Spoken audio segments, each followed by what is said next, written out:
السلام عليكم ورحمة الله وبركاته. الحمد لله رب العالمين والصلاة والسلام على أشرف الأنبياء والمرسلين وعلى آله وأصحابه أجمعين أما بعد.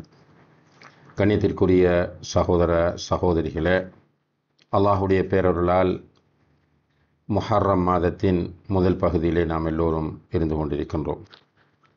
இன்றைய இந்த வகுப்பிலே தௌஜிஹாத் இஸ்லாமியா லி இஸ்லாஹில் ஃபர்தி வல் முஜ்தமா என்கிற ஷேக் முஹம்மத் பின் ஜமீல் ஜெய்னு அவர்களுடைய நூலிலிருந்து முக்கியமான ஒரு தலைப்பை நாம் பார்க்க இருக்கிறோம். அதுதான் அத்வாஉ ஹுவல் இபாதா என்கிற தலைப்பாகும். அத்வாஉ ஹுவல் இபாதா என்று சொன்னால் பிரார்த்தனை அதுதான் இபாதத் என்பது இதனுடைய அர்த்தமாகும். இஸ்லாத்தில் துஆவுக்கு மிகப்பெரிய முக்கியத்துவம் இருப்பதை அல் குர்ஆனையும் சுன்னாவையும் படிக்கக்கூடிய யாரும் மறக்க முடியாது. இந்த துஆ ஒரு இபாதத் அல்லது அதுதான் இபாதத் என்பதை புரியாத காரணத்தினால் பலர் துஆவுடைய விஷயத்தில் வழிகேடுகளில் இருப்பதை நாம் காணக்கூடியதாக இருக்கிறது.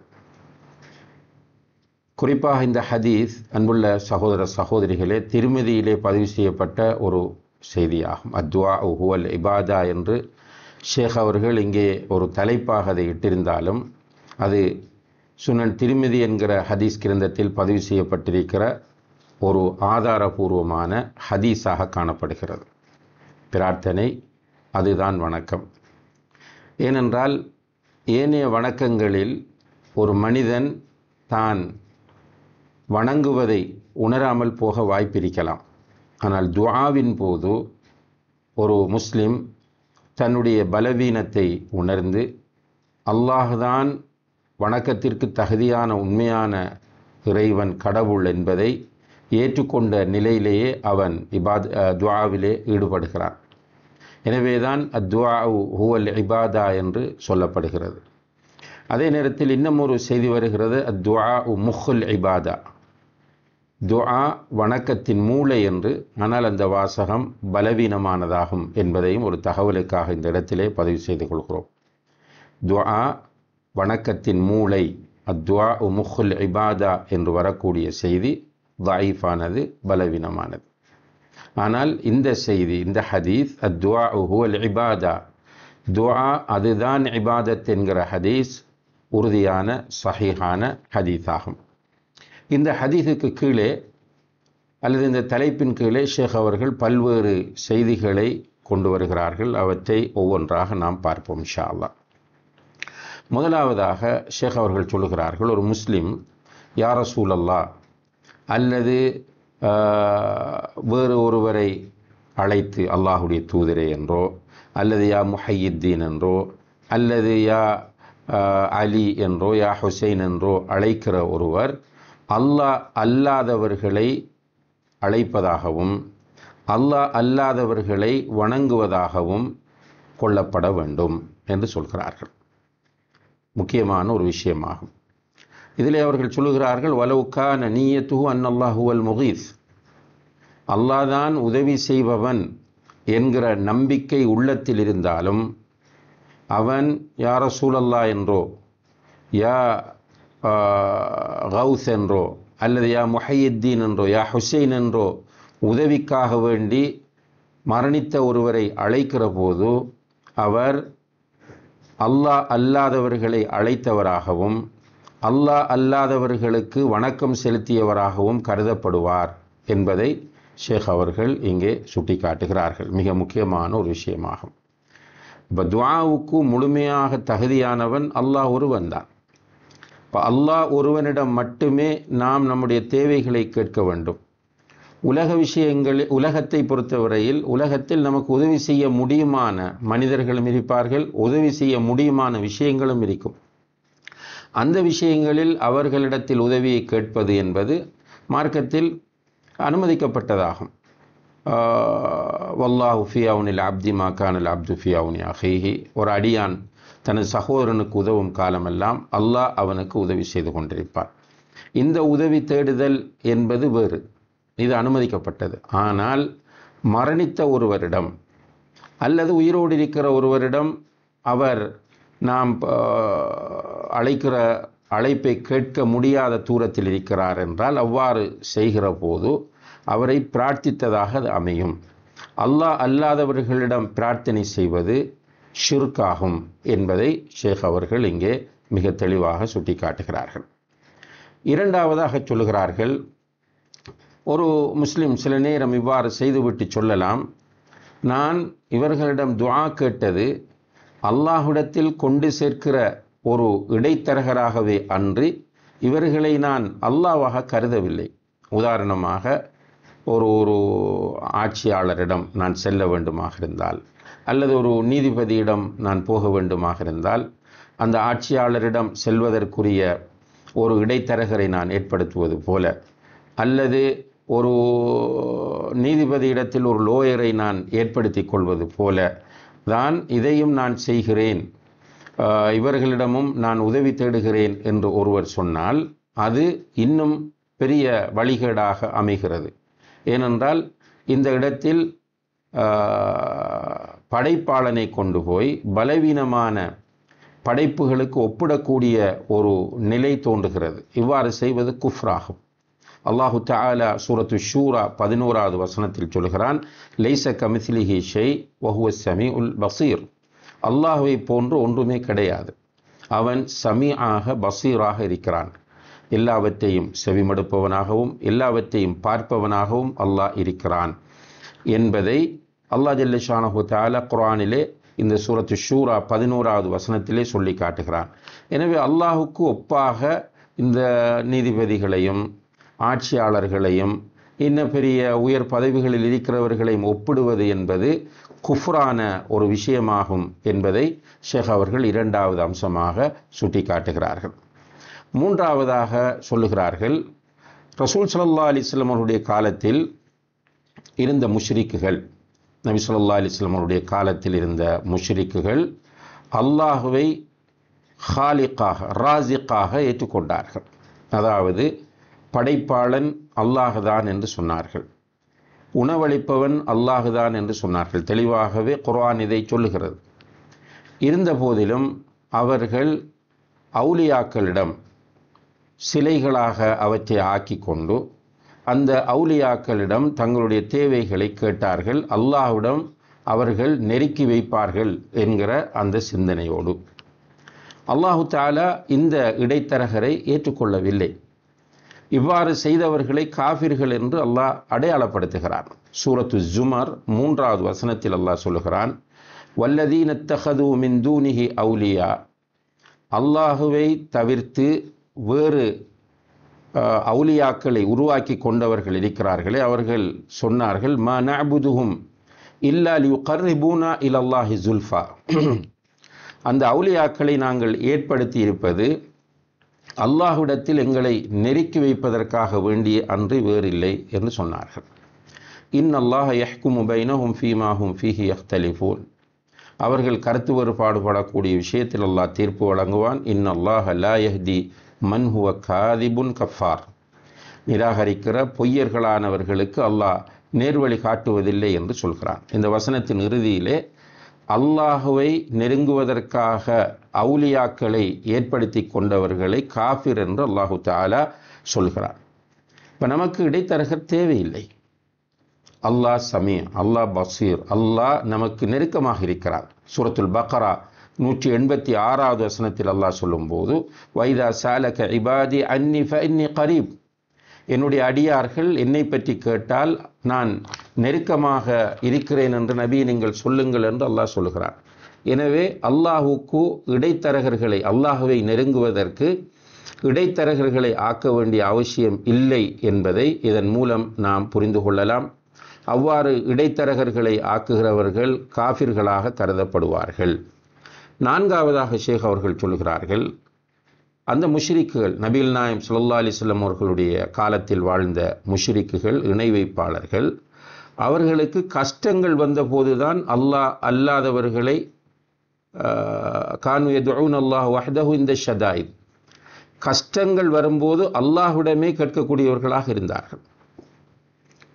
அவர்களுக்கு ஒரு பெரிய பிரச்சனை, கஷ்டம் வந்துவிட்டால் உடனே தங்களுடைய கைகளை அல்லாஹுவை நோக்கி உயர்த்தக்கூடியவர்களாக இருந்தார்கள். இதை சூரா யூனுஸ் 22வது வசனம் உறுதிப்படுத்துகிறது.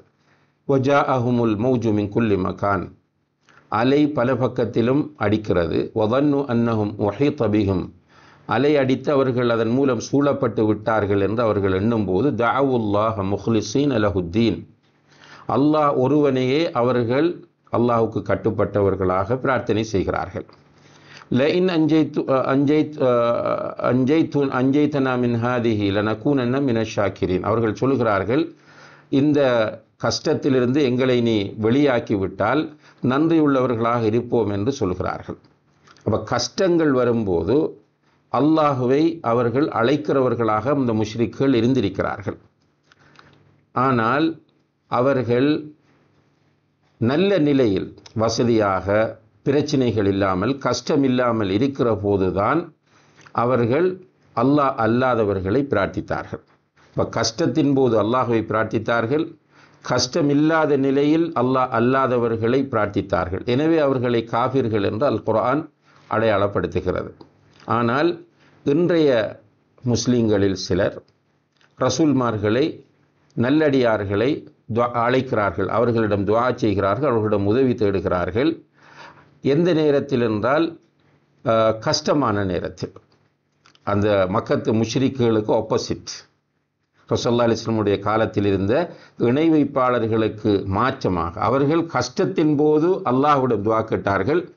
நம்முடைய காலத்தில் வாழக்கூடிய இந்த ஒரு சில மக்கள் கஷ்டத்தின் போது அல்லாஹ் அல்லாதவர்களிடம் துஆ கேட்பதை நாம் காணக்கூடியதாக இருக்கிறது. இரண்டுமே கிட்டத்தட்ட ஒன்றுதான். ஆனால் அவர்களை விட இந்த நிலை மோசமானது.